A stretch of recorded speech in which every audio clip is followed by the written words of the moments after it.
menor que a mão de um homem. Silêncio e respeito contidos no peito, o momento chegou. Arco-íris no breu, mancha escuro do céu, que em coro celebra a Deus.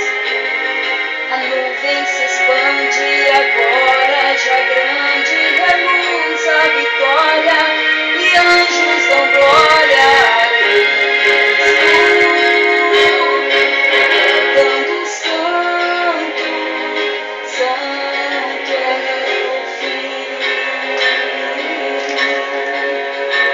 E que majestade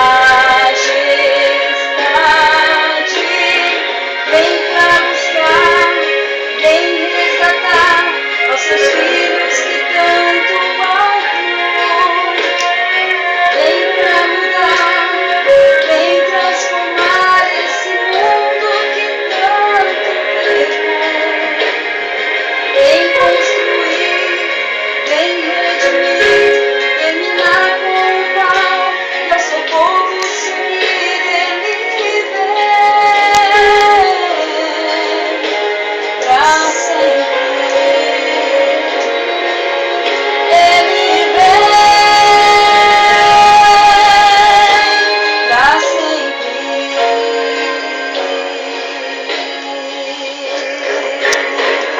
O som de um clarim soa como um trovão, tremor que abre as tumbas no chão.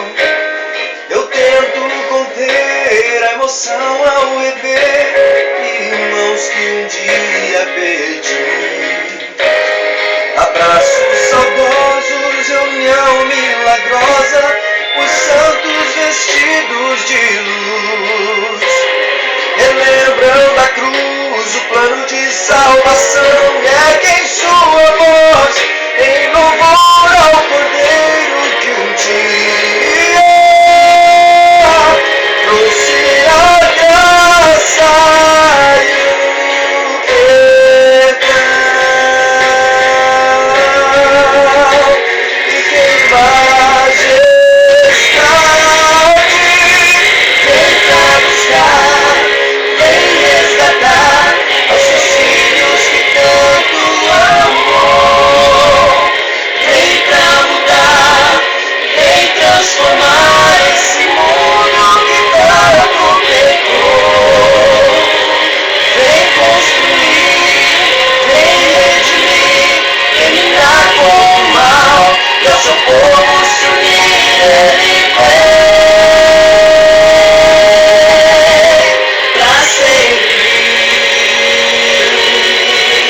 Ele vem pra sempre.